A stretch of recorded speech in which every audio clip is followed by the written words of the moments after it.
Good morning everyone. तो मेरा नाम वैभव मिश्रा है और मेरा टॉपिक आज का है, प्रेजेंटेशन का टॉपिक है मल्टीनेशनल कंपनीज जो कि वर्ल्ड की इकोनॉमिक्स को कनेक्ट करती हैं और ग्लोबलाइजेशन में एक बहुत बड़ा रोल प्ले करती हैं। तो मल्टीनेशनल कंपनीज का राइज कैसे हुआ? सबसे पहले जो ग्लोबल ऑपरेशंस हुए उसमें जैसे जो एमएनसीज होती हैं वो अलग अलग कंट्रीज में जाके अपनी फैक्ट्रीज डेवलप करती हैं और अपना प्रोडक्शन यूनिट चालू करती हैं ताकि वो वहाँ पे अपना प्रोडक्ट सेल कर सकें और अपना प्रॉफिट जनरेट कर सकें।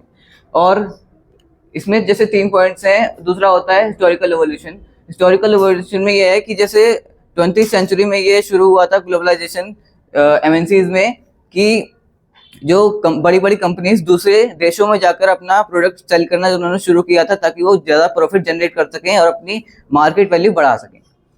एवरीडे एग्जाम्पल्स के ले सकते हैं हम Apple, Coca Cola, Nestle, Samsung, जो कंपनीज हैं जो वर्ल्ड वाइड हैं और 100 से ज़्यादा देशों में अपना प्रोडक्ट सेल कर रही हैं और एक अच्छा खासा प्रॉफिट जनरेट कर रही हैं। एमएनसीज अपना प्रोडक्शन ऑर्गेनाइज कैसे कर सकती हैं?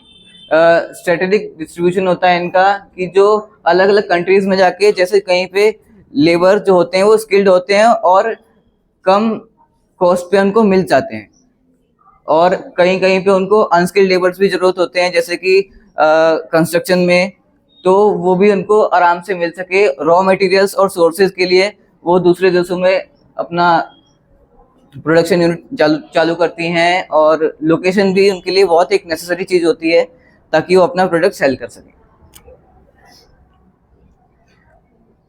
और एमएनसीज फॉरेन इन्वेस्टर्स में भी बहुत ज़्यादा रोल प्ले करती हैं कि जो अपना कैपिटल जनरेट करने के लिए वो ज़्यादा से ज़्यादा लैंड परचेज करती हैं अपनी फैक्ट्रीज डेवलप करने के लिए, अपना प्रोडक्शन यूनिट चालू करने के लिए, इंफ्रास्ट्रक्चर डेवलपमेंट के लिए।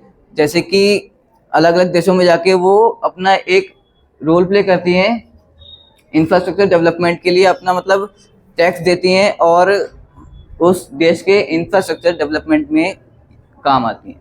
जॉब क्रिएशन करती हैं, फैक्ट्रीज डेवलप करती हैं तो वहाँ के लोगों को जॉब भी मिलती है जिसकी वजह से काफ़ी ज़्यादा इकोनॉमी में भी बढ़ोतरी होती है। गवर्नमेंट को भी सपोर्ट करती हैं ज़्यादा से ज़्यादा ताकि वो उनके प्रोडक्ट को सेल करने से रोकें ना। टैक्स ज़्यादा से ज़्यादा देती हैं, जितना उनको टैक्स दिया जाता है उतना वो पे करती हैं।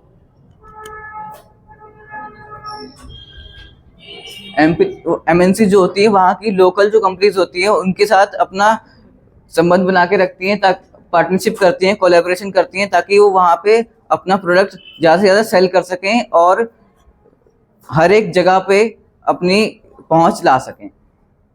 टेक्नोलॉजी में भी काम करती हैं ताकि वो अलग अलग जगहों पे जाके पूरा टेक्नोलॉजी वाइज कर सकें सब कुछ। मार्केट एक्सेस उनके लिए सबसे बड़ी चीज़ होती है कि वो मार्केट पे अपना प्रोडक्ट सेल कर सकें।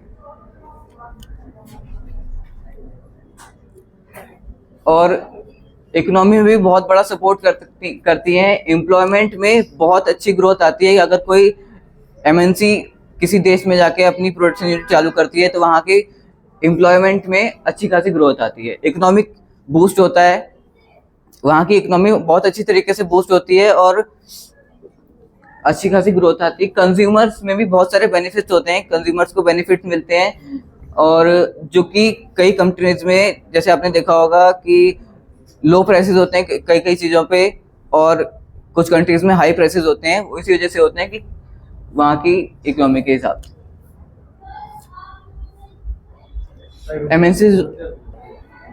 एमएनसी जो होती हैं ग्लोबल मार्केट्स को भी बहुत ज़्यादा इन्फ्लुएंस करती हैं।